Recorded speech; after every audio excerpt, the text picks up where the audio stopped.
Hello, and welcome to another DePaul University Cage instructional video. My name is Troy, and today we will be looking at the JVC700. Let's begin. This is the bag for the JVC700. Let's take a look at what's inside. First, we have the actual JVC700 camera body, which looks like this. At the front, you've got a lens cap. On the front pouch of the bag that the JVC700 comes in, you'll find the dovetail. The dovetail is used to attach the camera to a tripod, which actually needs to be set up like that. And then it goes on the bottom here like this. And now you can put that on your tripod. To take the dovetail off of the JVC700, simply push back on this red lever and it slides out like that.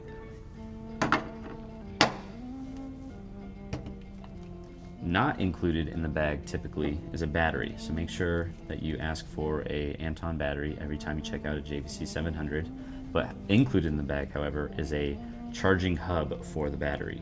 So if you have an extra battery, you can actually charge two batteries simultaneously.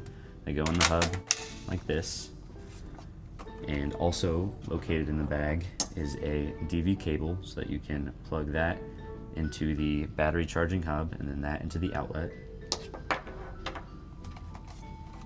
Also found within the main compartment of the bag is a 4-pronged XLR cord, a card reader for you to dump your footage on your computer after shooting, and the corresponding USB. And that is just about everything that you'll find in the JVC100 camera package. All right, now we're going to take a look at the basic operations of the JVC700. First, we need to make sure that our camera has some power, so we're going to take the Anton Bauer battery and affix that to the rear of the camera body.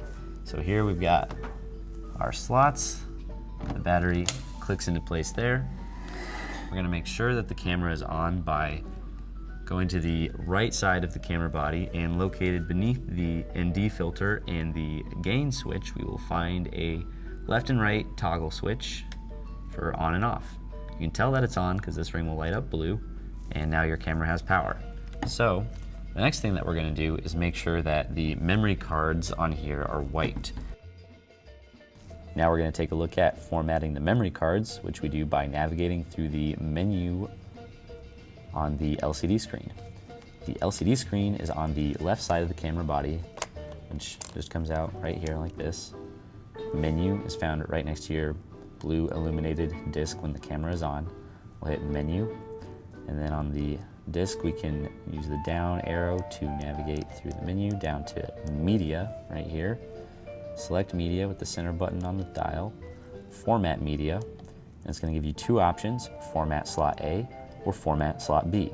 Now why would it say this? Because if we look at the right side of the camera body, we have two memory card slots, slot A, slot B. They open like such. And you want to make sure that there's two memory cards in there.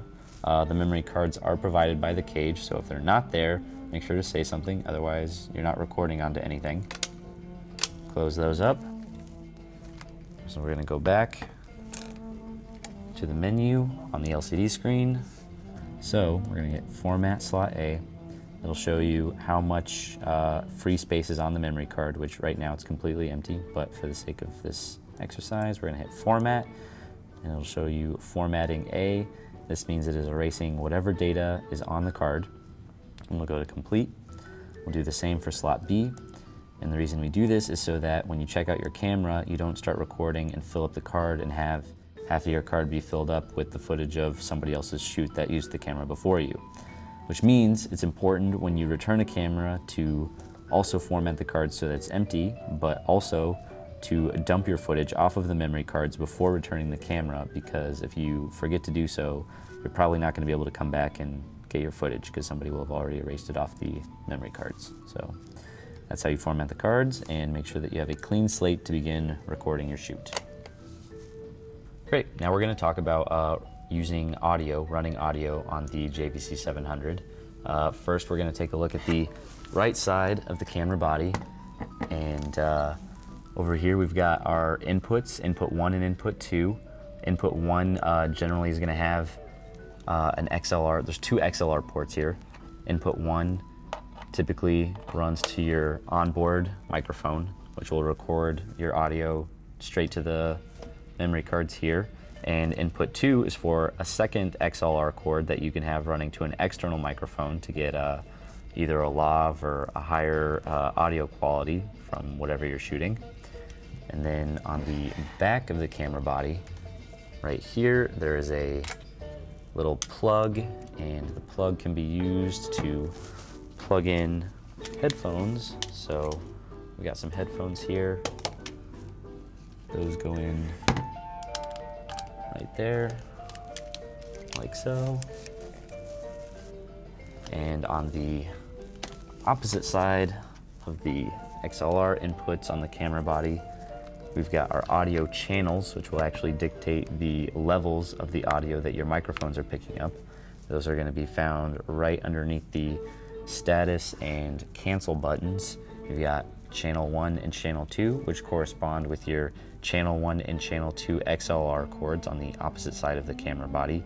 And so we adjust those here. Generally, you're going to have audio levels coming in from your microphones that you want to monitor as you adjust the levels to make sure that they're not adjusted too high and you can avoid any peaking in your audio. That will make your sound cleaner, crisper, and just more understandable for your audience. And that's audio on the JVC700. Very simple.